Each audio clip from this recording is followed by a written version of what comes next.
I hope everyone is having a good evening and welcome to the stream.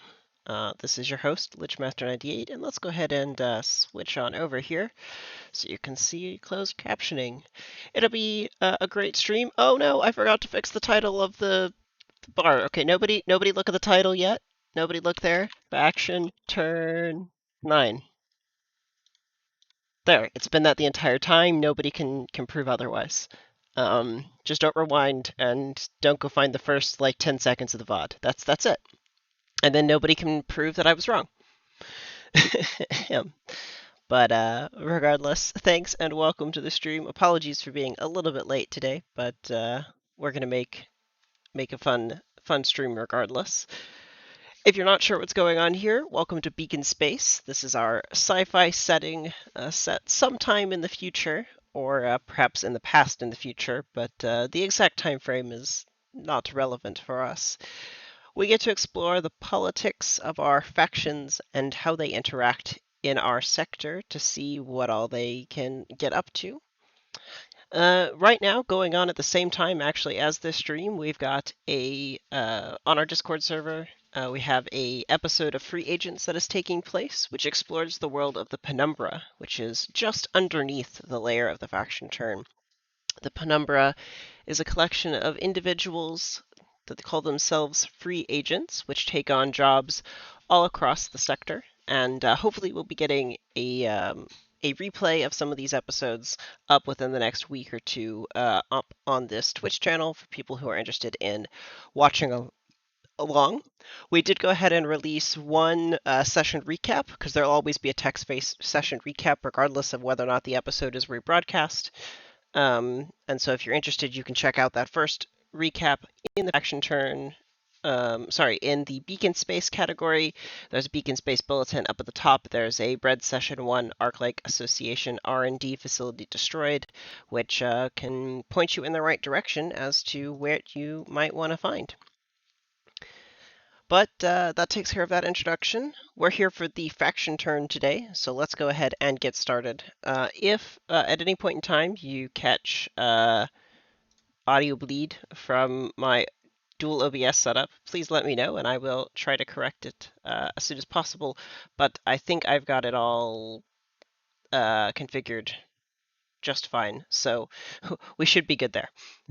With that, let's go ahead and get started and kick things off with the update from the TTGI vote. So last month, the Larkspur Combine put forward a TTGI proposal for the board as the chair, and they put forward that the TTGI was considering an exploratory prioritization, where the first option was to remove the faction credit penalty for moving into an unexplored hex for this turn and the next turn.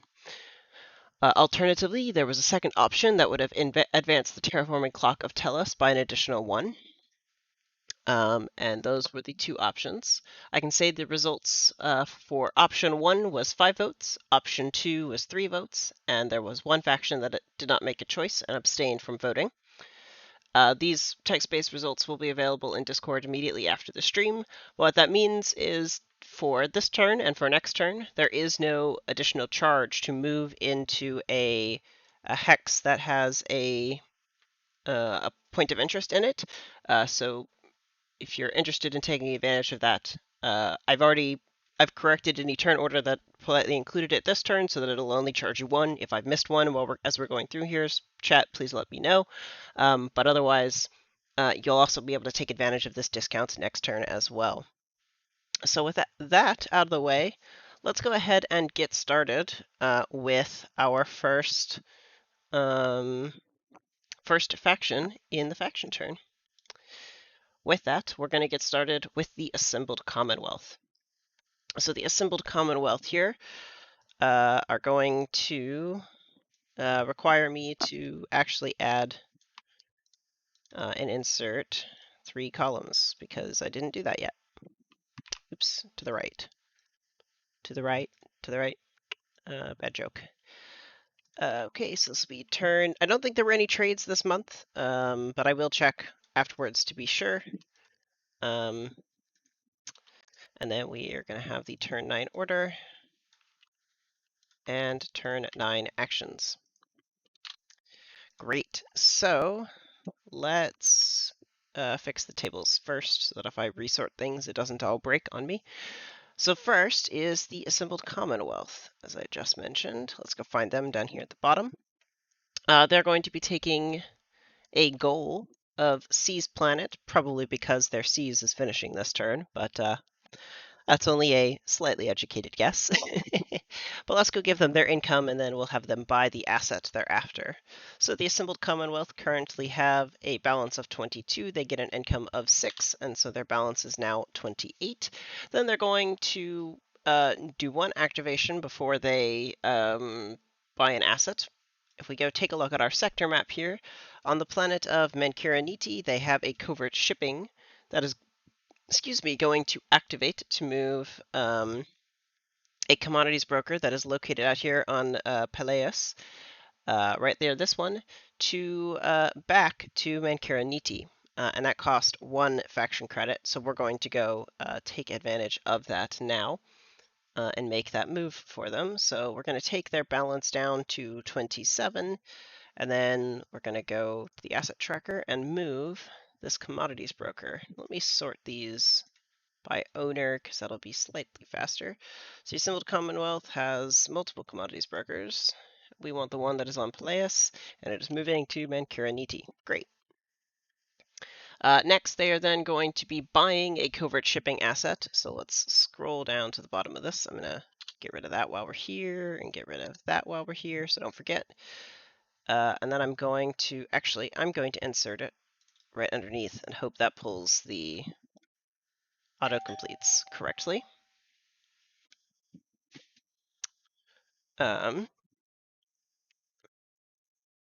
Great, so Assembled Commonwealth is buying a covert shipping. And just one moment, the doorbell rang.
Sorry about that.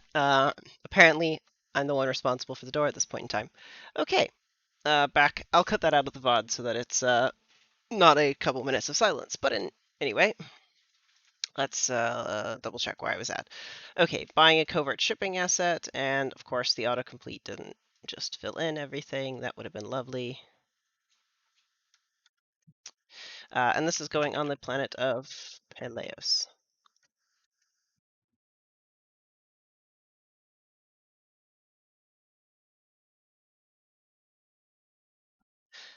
So let's go charge them for that asset, which cost 8 faction credits. So that's going to take them down to a total of 19. All right, great. Then their C's. I believe this should have completed. Yeah, I think I missed it last turn. Let's go double check. Faction turns. Yes. 1, 2, actually, hold up. Yeah, this would have ticked over to 1, then it should tick to 2, and then it should tick to 3. Okay, yes, this note is just incorrect. So let's take them up to 9 experience and give them that 1 for completing their goal. Since they've done that, we need to go, we need to go give that to them, and that was the planet of, if we go check this map here, planet D in the 1213 sector. Okay, 1213 planetary government is now owned by the Assembled Commonwealth, who have decided to rename this planet to Quiritus. And then the system name is Vadonia. That's the only thing there, so let's just go fix the asset tracker so that this is now on the correct thing of Quiritus. Great. That takes care of all of that. And that finishes off the Assembled Commonwealth's turn.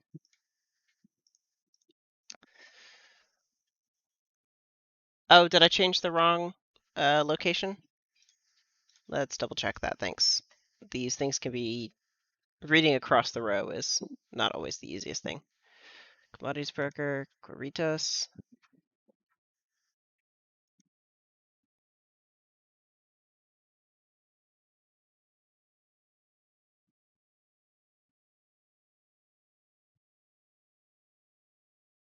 This COVID shipping was bought on Peleus. The commodities broker is now on Quiritas. I think these look correct. Yeah, because this is still Heliositis. Okay, I think that is all correct then. With that, though, let's, I think we can move on. And the next faction of interest today is the Larkspur Combine. Quite funny that we're almost in reverse, but not quite. They are going to be taking the action to use asset ability. But first, let's give them their income. So the Larkspur Combine have earned an income of 5, bringing them up to 28 faction credits. So then let's copy and paste in their turn. I need to do it that way. Great. So they're going to be using asset ability, and let's go activate a post-tech industry, which we're going to go double check. A post-tech industry needs to roll, I believe it is a D6. Yes, and then depending on the result, they either gain or lose or earn fact credits. So let's roll a D6. They've rolled a 6, which is great because that gets them 2 faction credits. So then let's bring them up to a total of 30 and go make a note about that result. Right here, D6 equals 6 plus 2 FC. Then they're going to be activating a strike fleet on Moss to travel to Tellus. So if we go back over to our map, we can find a strike fleet right here that is moving to Tellus. The strike fleet activation cost 1 faction credit, as we can see right here for 1 faction credit. And then the Tahora Fai have the pirate tag, which says that places where they have a base of influence cost 1 extra faction credit, and it is paid to this faction. Well, Tellus, unfortunately for the Larkspur Combine, has a base of influence by the Tahora Fai on it, so they will need to pay that additional 1 faction credit to them. So let's go take care of those 2 payments first, and then we'll move the asset. So Tahora Fai will make 1 faction credit out of this, bringing them up to 11, while Larkspur Combine will pay 2. Luckily, they just earned that, bringing them back down to 28. And then let's go move from Moss, the strike fleet of theirs. Moss is right here. and it is Larkspur Combine's strike fleet, and it's moving to Tellus. Great. Then additionally, they're going to be activating a surveyor asset that is located on Icaros, right here, to move to Tellus, which comes at the cost of, I believe, 1 faction credit, only paid to the Tahora Fai, bringing them up to 12, and the Larkspur Combine down to 27. Then let's go move from Icaros, right here. This asset of the Larkspur Combine moves to Tellus. We go back and we see that 2 assets have moved into new locations that are triggers for inside enemy territory. So that completes the goal. And I need to go double check how much this gives. Difficulty 2 gives 2 experience, bringing them up to 2. And we need to go make a note that this is completed goal plus 2 XP. Great. The third faction then, as that wraps up the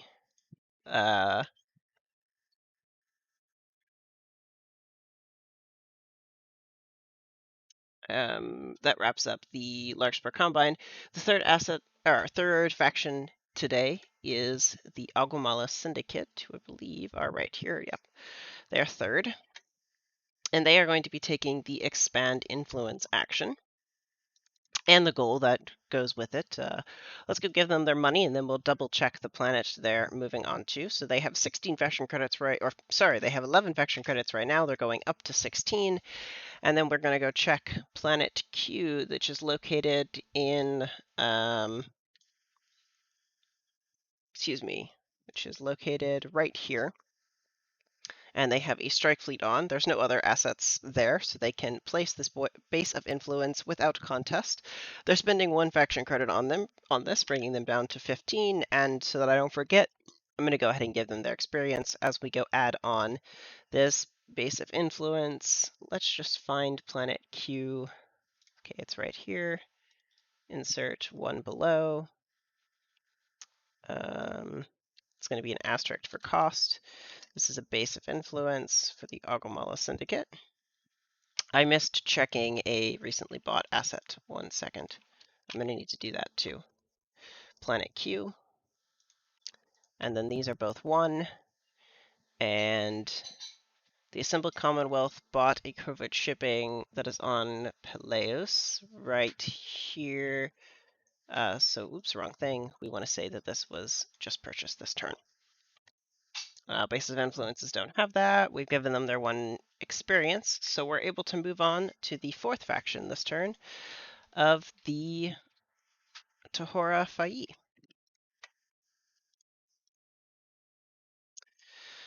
So, the Tahora Fai are not taking a goal this turn, but they are going to get some cash that they've already been earning plenty of, bringing them up to 17 with their 5 income. And then they're going to be purchasing an asset that we haven't seen before, I don't believe. So let's go check it out on here. So they're going to be purchasing a blockade fleet right here. So this blockade fleet has the sort of text that when they successfully hit an enemy faction asset, they steal 1d4 faction creds from the target faction as well, and the theft can only occur to a faction once, no matter how many times a blockade fleet attacks. And I have just realized I forgot to ask a faction a question because of our rule change. So, I'm going to continue through this, and then we'll resolve out who I need to ask. As it is isolated to just this 1 action. Let me actually see. I don't have the rules document pulled up. 1 moment. I'm going to want that so I can go over it. It's pinned in the Faction Turn channel on Discord. Let me go find it. I thought I had everything open I was going to need. Okay.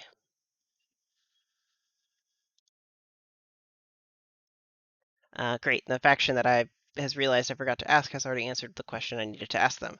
Well, let's go ahead and find the rule while we're since I realized this is the first time this has come into effect and I missed the trigger for it. So what we changed is the way the p tag on assets worked, which requires now if a asset is built on a planet that is not the that has a planetary governor that is not the faction building the asset, the planetary governor can block the asset. It's on here somewhere. Ah, here it is. Yes, the planetary permissions now restrict purchases of all assets on a planet which no faction has the planetary government. The planet is unable to resist, and asset purchases automatically succeed. So the Tohora Fai, we're going to be building a blockade fleet on Tellus. So I can show that off right here. And so that would require the permission of the planetary governor, which in this case is the Children of the Vein, who have just gotten back to me to say that that is fine. That's the wrong planet right here. So thank you for the quick response there. And let's go add the asset on Tellus for the Tohora Fai. Quit showing me this pop-up, thanks. Tohora Fai, and they're buying a blockade fleet. And then hopefully all of this can autofill.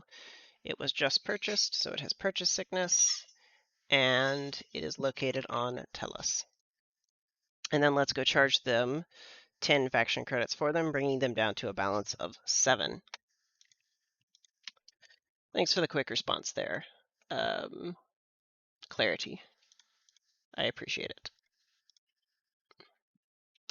Right, with that, the Tohora Fai are then going to activate a strike fleet that is on Tellus that is moving into an empty hex. So moving from here, this strike fleet is moving to 0709 right over here. So we're going to need to add a hex into the planet map so that this is possible. So give me a second. I want to add, I believe one above will cause this not to break. So 0709. Otherwise, the map refuses to load things because it only expects assets to be able to exist on planets. So on Tellus, Tohora Y Strike Fleet moves to 0709, and it didn't show up here, of course. So, yay for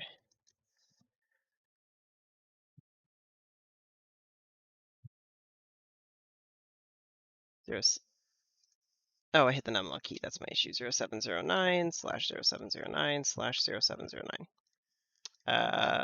Yeah, but that should work on the. I'll fix this error message afterwards. The map should still be fine since it's in the correct list. It's just not in the data validation anymore. So that cost 1 faction credit, bringing them down to 6. And then they are going to take advantage of the revised charts mechanism from the map modifications, and they're going to be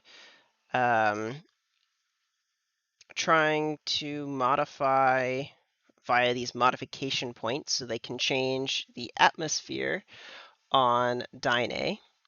So this roll is a 1d10 plus the constellation bonus they have acquired, which is a +4. So let's go make that roll against difficulty 11. So 1d10 plus 4. They've rolled a 9, so that is not a success, unfortunately, for them. So therefore, they will not be able to make this. So 1d10 plus 4 equals 9. Failure. So they did not manage to generate any modification points at this time, but they can always try again next month, which is great. Okay. That takes care of the Tohora Fai's turn, and I believe has everything accounted for correctly. So let's move on to Ascent, which is taking the exploration action as they are apt to do. I think that's the correct thing, and they are 5th this turn. So they are taking the exploration action. Let's give them their income, bringing them up to a balance of 24. And then they need to move a few assets around. So if we check over here at 1304, right up here, we see the scent smugglers and tripwire cells, which are going to be moving to the point of interest at 1403. Yes, 1403. For the cost of only one faction credit, which is the cost of activating the smugglers, because they do not need to pay the moving into point of interest fee. So let's go move these two assets for them. They are in right now 1304, and these two are moving to 1403. They're then going to be taking the Explorer action, rolling with the smugglers first. So if we check the sector map, we can see that this point of interest in 1403 is 1 hex away, or excuse me, is 2 hexes away from the nearest explored point of interest. 1503 is a leftover space marker. You can tell because everything is named 1503. So at a difficulty from the exploration document of 12, we get to see what this incurs. The bonus to this exploration action by the Ascent is their cunning bonus, which for Ascent is +5. So this is a 1d10 +5 roll. So we'll make the roll of 1d10 +5, resulting in a 10, which does not succeed because the difficulty is 12. They're going to be exploring then with the tripwire cells. So let's roll a d10 +5 for that roll, which only rolls an 8, which is also a failure, but they're going to be succeeding at cost. So they're taking a d4 of damage, taking 3 damage to the tripwire cells. So let's go record all of those results for Ascent. So this rolled 1d10 +5, 5 + 5 equals 10. Failure versus DC 12. And then the next one is very similar, given it's only a 3 and a result of an 8. Succeed with 3 damage. So tripwire cells take 3 damage. Let's go mark that on this asset, bringing it down to 2 HP.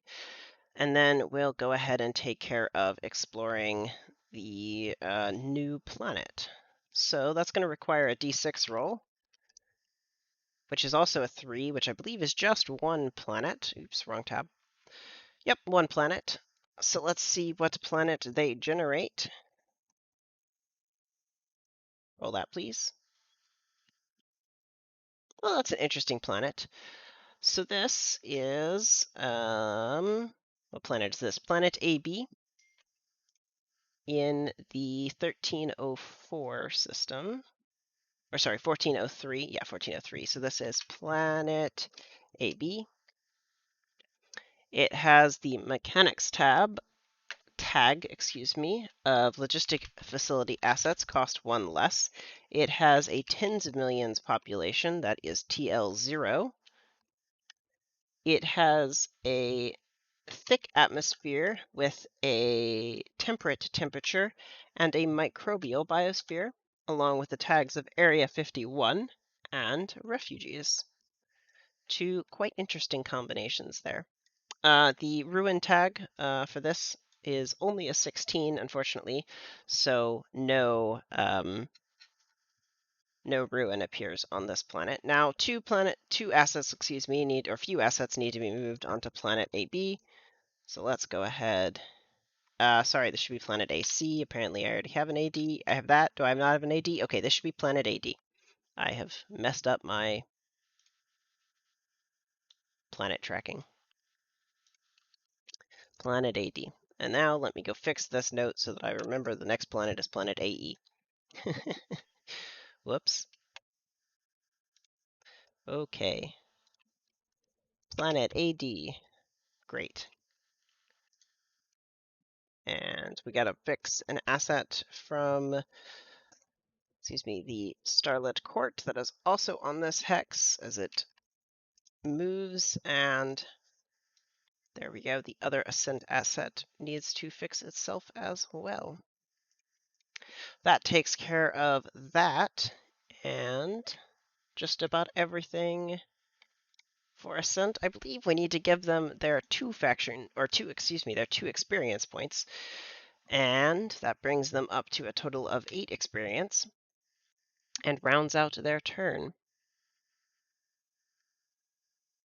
Yep, that finishes up their turn according to my notes. So next we move on to Children of the Vein, whose income I have appropriately fixed to show as a +7 rather than a +6. They're going to be taking the Expand Influence action, but let's first give them their credits of 7 gained, bringing them up to a balance of 18 faction credits. We're then going to go ahead and charge them for their new base of influence, bringing them down to 17. And they're expanding a base of influence on Tellus, where, yes, there are a few other factions present, including the Tahora Fayi and the Larspur Combine is present now, and I believe there's somebody else on Tellus. Oh, yes, Ascent that is also present here. I missed asking Larspur Combine if they wanted to contest, though I'm going to make the assumption, given that they are stealthed and they don't tend to want to lose stealth, that they would not contest. So Larspur Combine, if that is not the case, please let me know, but I think that's a safe assumption since I messed up and forgot to ask. I did not catch you were moving an asset onto Tellus. So let's add the Children of the Vein base of influence, uncontested.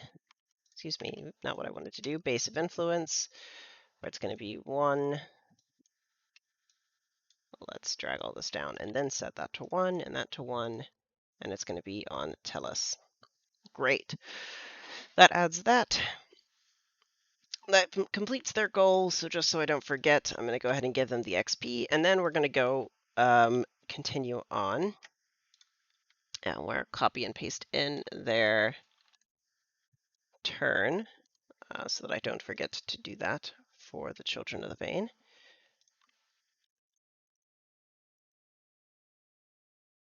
There we are. Then they're going to be taking a free action to move a strike fleet that is currently located on Heliositis into a point of interest. So we come find it over here. The strike fleet is going to be moving directly 2 hexes north to this point of interest. This only costs them 1 faction credit given the change this turn. So we'll find Heliositis, Children of the Vein strike fleet right here is moving into 0805.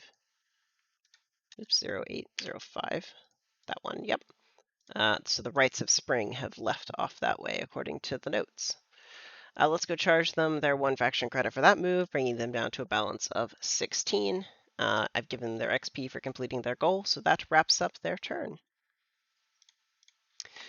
Okay, with that, let's move on over to the next faction. And that is the Amelhart Institute, coming in 7th this turn. So let's find their spot.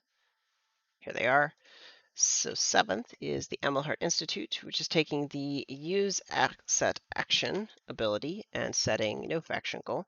Let's give them their 5 faction credits, and then they've got a lot of things to roll for, so we'll take care of that one thing at a time. Amelhart Institute brings them up to a balance of 33. So the first thing they have to do is they have 3 commodities brokers assets that we need to roll for to figure out what bonuses are acquired. So the commodities broker manages to roll a d8, giving that many fat creds as a subtracted cost from the next asset to purchase.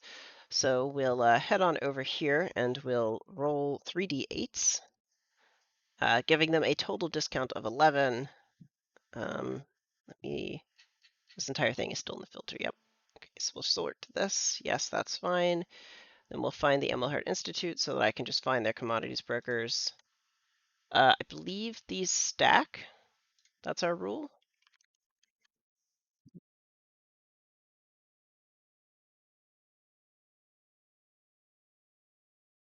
Um, can use the ability of the commodities verticals multiple times. Yes.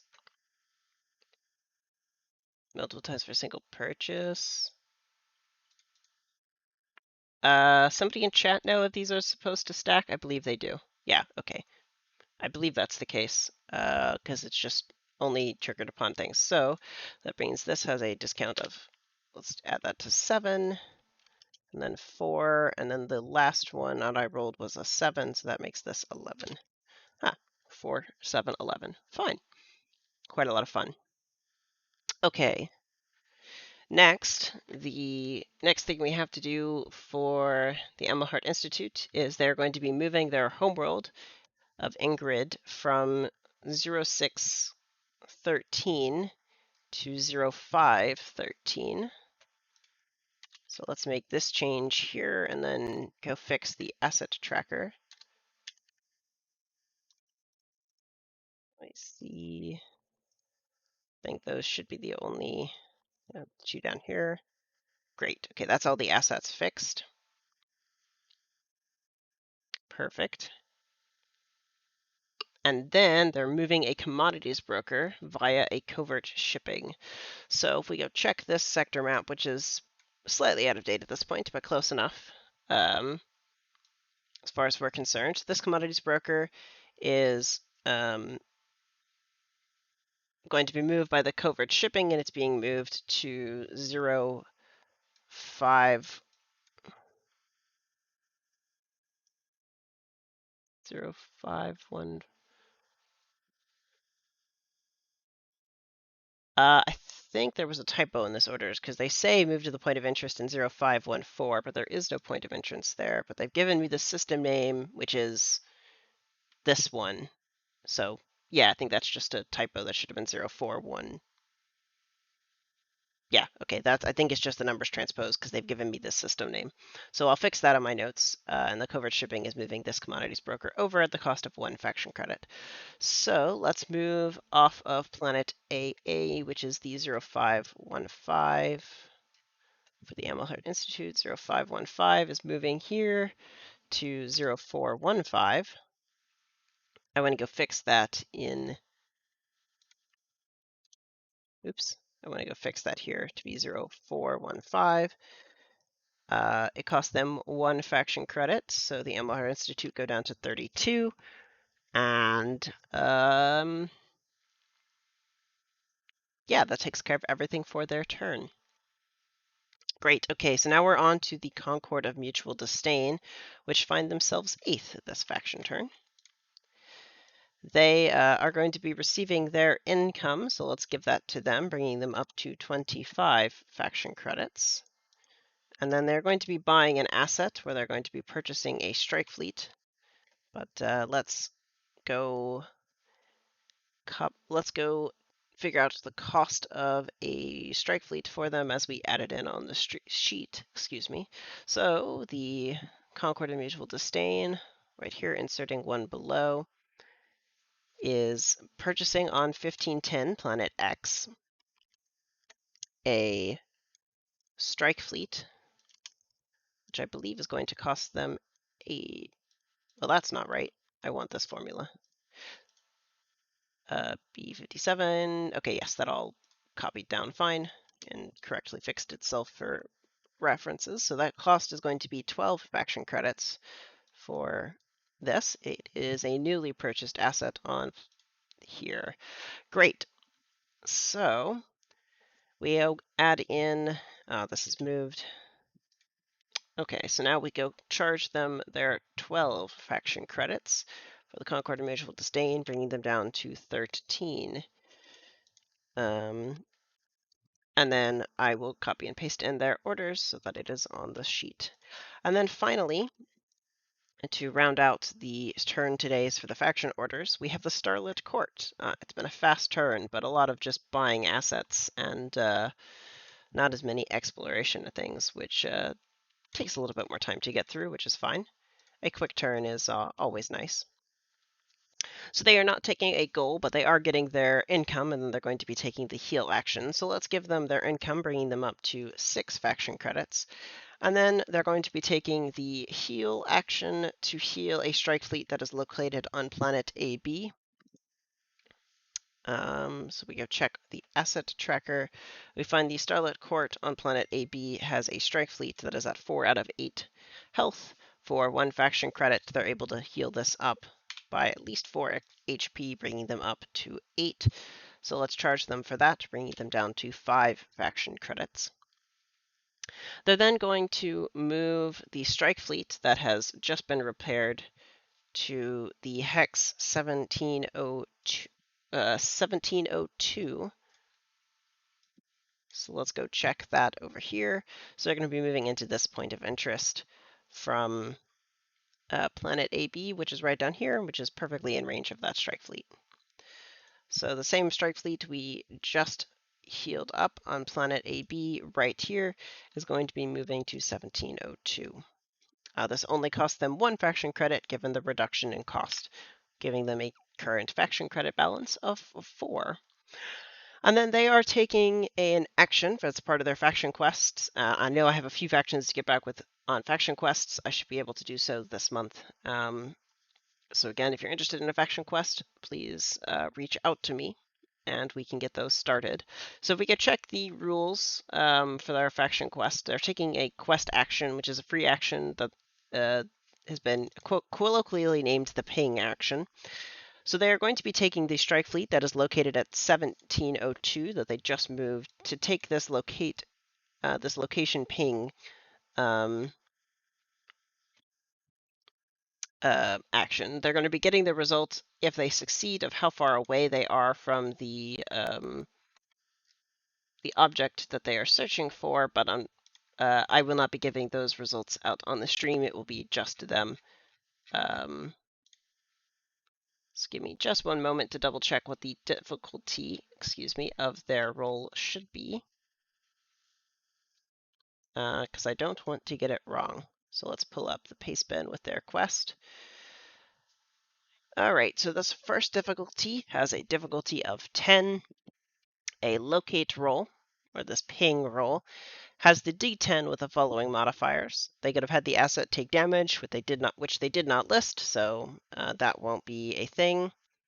There are faction credits they could spend. They did not choose to do that.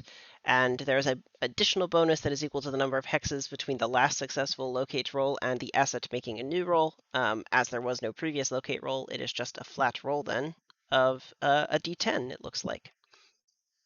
Against a difficulty 10. Can they get lucky and roll a 10 the first time? Let's find out. Unfortunately not. They've rolled a 2, so they were not successful, but they can always try again. So let's change this. D10 equals 2. Fail. All right. But it's glad to see them starting work on their quest. All right, let's see what's next for this stream. That wraps up Starlit Courts. They took the heal action. Yes, okay, that wraps up everything for them perfectly fine. Okay, let's then check in on Tellus, which has a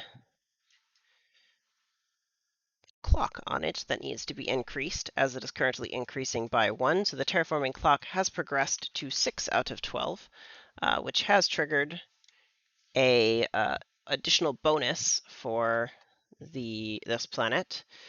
So, in addition to adding 1 faction credit per turn and allowing the PGov holder of this planet to reroll a generation die for a faction credit generation die, that was hard to say. They can now also, it again only can be targeted on their assets, but they can now heal 1 HP per turn of an asset. As a free action, it must be located on the planet of Tellus, but they can heal any asset by 1 HP for free on their turn. That will take effect next turn, as that's the rules implementation delay. But yeah, Children of the Vein can take advantage of that next turn. And again, that'll be since that is an update, it will be in the Discord post, so everyone's aware of that update for Tellus, as the clock has reached 6. All right, and then there is a new TTGI option proposed by the well, we've finally finished our rotation of factions that have been the chair of the TTGI now, and that takes us to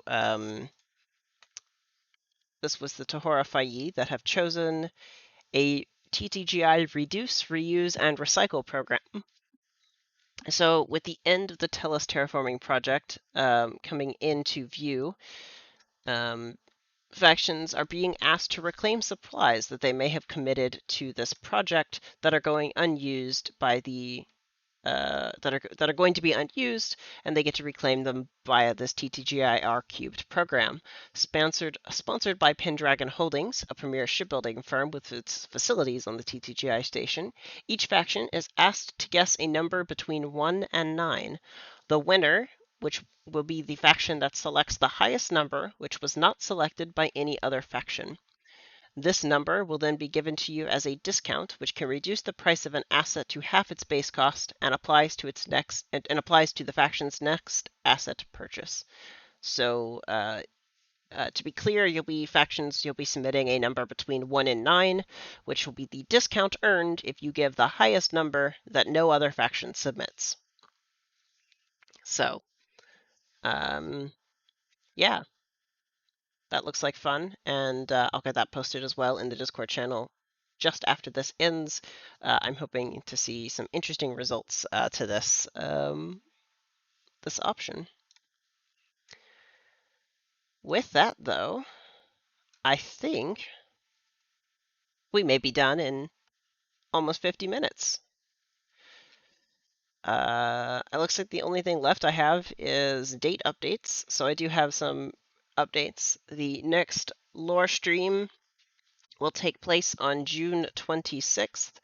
That'll be lore stream 10. So all lore stream submissions are due 2 days before that on the 24th of June. And the faction turn 10 will take place on July 10th. Submissions for trade lock then are due on July 7th, with turn lock being July 8th.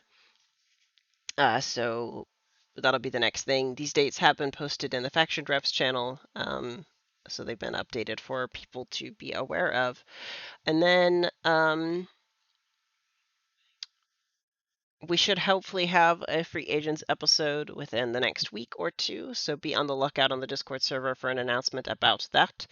You'll be able to hopefully watch the recording as we rebroadcast it on Twitch, and then it'll be available on our YouTube channel as a VOD afterwards. If you're on the Discord server already and you want to listen in, we have been using the new Discord stage channels feature, so you can join the stage of the Free Agents game room to take a listen. Unfortunately, Discord doesn't let you share screens yet in that mode, so there is no way to see the Roll20 instance that is being used, but we're taking care to try to remember to read out the results of the rolls and go over the numbers and like difficulties for the crisis, for the cipher system. Yeah, and then again, if you're interested in playing in that, please be sure to reach out to Kel, and he'll be able to get you into the area to join the game. I'd like to thank everyone for joining us at Beacon Space Faction Turn 9 here on Unrestricted Lorefare. I've been your host, Lichmaster98, and I hope you all have had a fantastic faction turn. I'm having a joy running it, and yeah, can't wait to see what happens next turn. And I also am aware that these free agents are up to quite a lot of activity that perhaps will be reported on at the next BBTV episode here in a few weeks. So can't wait to talk about that some more as well. Thanks everyone for tuning out to the stream. I'm going to leave you with some more fun tunes as we tail on out here. So thanks for watching and being a fantastic audience today. I'm going to catch you next time. Bye.